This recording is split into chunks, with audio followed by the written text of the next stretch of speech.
Western restaurant, just a few hundred meters more. Soon. This meal lasted an hour. The whole time Anna Shu sat in the middle, communicating with both sides, looking at me eating with head down. Sophie Anderson could only swallow the questions accumulated for so long. Halfway through eating, the company suddenly had an issue. Anna Shu hurried to handle work, left first. The reunion turned into a confrontation between divorced spouses. The atmosphere immediately froze. I finished the last piece of steak. Sophie Anderson handed me a napkin. I didn't take it, but stood up and pulled a new one. Voice bland but straight to the point. If you have something to say, just say it clearly. Sophie Anderson's extended hand paused, meeting my gaze, though only 1 day apart. The person before her was far different from the gentle husband in her memory. Completely different. She didn't know if I had changed, or if she'd never really seen me.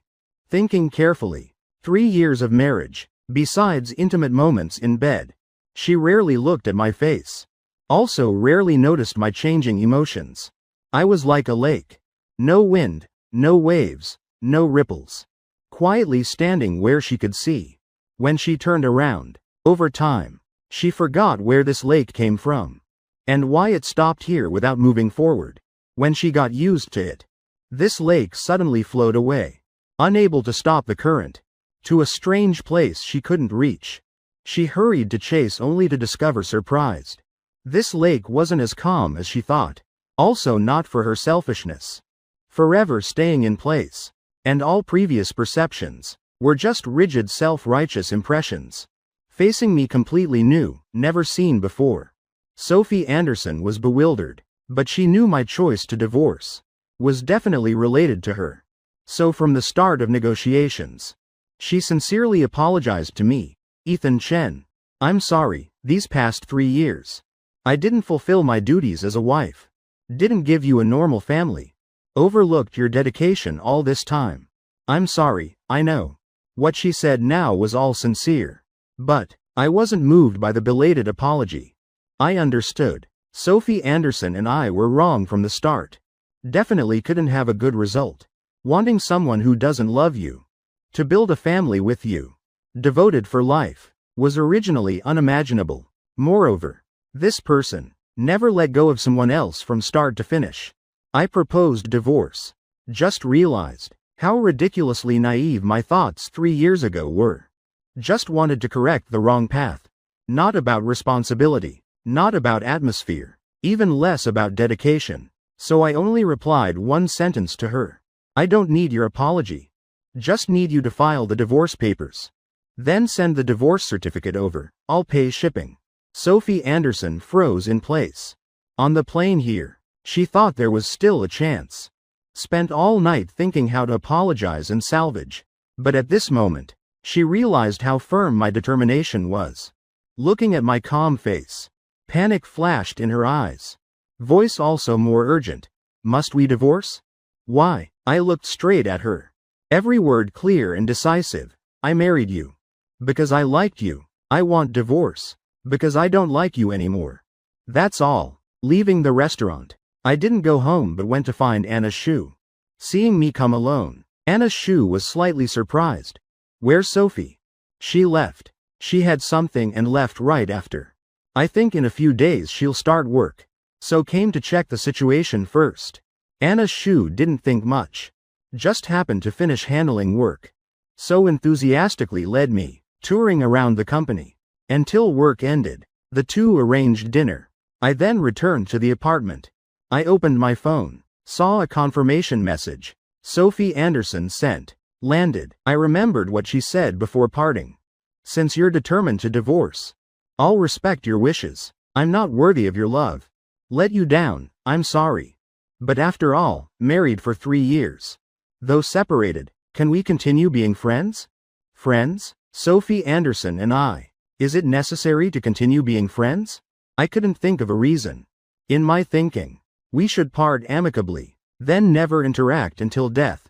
So I didn't immediately agree to the invitation.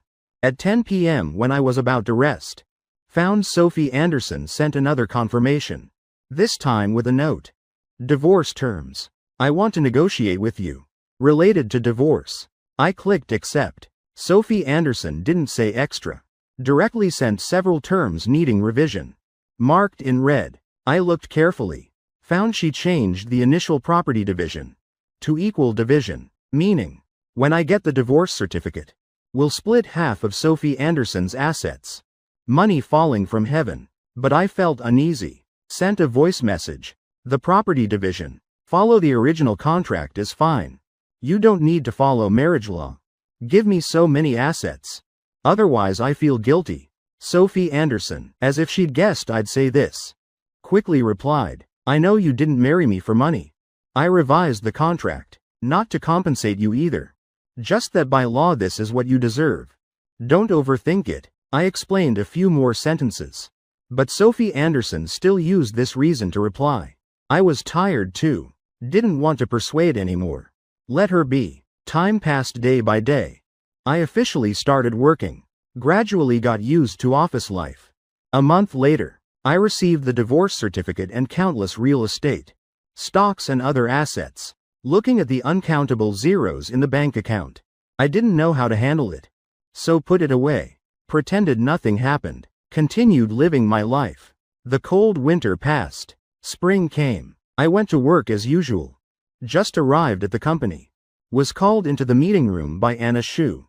This meeting's content revolved around cooperation with several media companies. Domestic. The idea was to choose an assistant. To go back with Anna Shu to negotiate cooperation. Her gaze swept over everyone. Finally stopped at me. Ethan Chen. You come with me. Suddenly being named. I was very surprised. I'd only been employed 1 quarter. Theoretically couldn't handle this important work, but Anna Shu had chosen me. I had to agree. Meeting ended. The two tacitly stayed behind. Anna Shu didn't beat around the bush. Said directly, Ethan, this trip back, though we need to negotiate details with 4 companies. But our focus is cooperation with Anderson Corporation. Cooperation. Hearing Anderson, I vaguely guessed something. I looked at Anna Shu. Eyes hesitant. Sophie Anderson? Anna Shu nodded. Hesitated a moment. Still chose to be direct. After that reunion, Sophie made a private appointment with me. This project was decided then. Your situation with her, she told me. I think this is personal privacy. So didn't expose it. But the project is now at its most critical stage. To ensure absolute success, I want to ask for your help. Come back with me to participate in project negotiations. Though somewhat offensive. But hope you understand. I really didn't understand Anna Shu's meaning. I'm someone new to the company, not long. Also have no network foundation. Such an important project. What use is bringing me? Just because I'm Sophie Anderson's ex-husband? I could only think of this possibility. Sophie Anderson doesn't even like me. The divorce was also decisive. After that she didn't contact me either. Anna Shu. Why would she think she'd compromise for me? To avoid unnecessary misunderstanding, I honestly told the truth. Anna. First, because we're already divorced. I thought it wasn't important so didn't tell you. But this project is very important. There are words I need to say directly. Sophie Anderson and I were actually just passing fate. She doesn't like me. We also don't have marital feelings. The divorce was also amicable. As I know, though she values feelings. But before righteousness, still maintains principles. If you think bringing me to negotiate will increase success rate, then I have to pour cold water on you. From the mouth of someone involved differently. Hearing description of this marriage, Anna Shu found it very strange. She invited me to sit down. Couldn't help asking a question. Are you sure Sophie Anderson has no feelings for you? I quickly nodded, looking at my certain expression. Anna Shu couldn't help remembering what Sophie Anderson said before leaving San Francisco. She said, Professor Shu, Ethan Chen and I are actually married. Precisely, now divorced. I didn't do well in this marriage. He's disappointed in me, so proposed divorce. Ethan's attitude is very resolute. I don't want him troubled. So I agreed. But personally I want to salvage this relationship. Just need time now to calmly think. Ethan definitely won't want to return with me. Could you help me take care of him for a while? To express thanks, I'm willing to negotiate with you about project cooperation issues. Though it's been a while.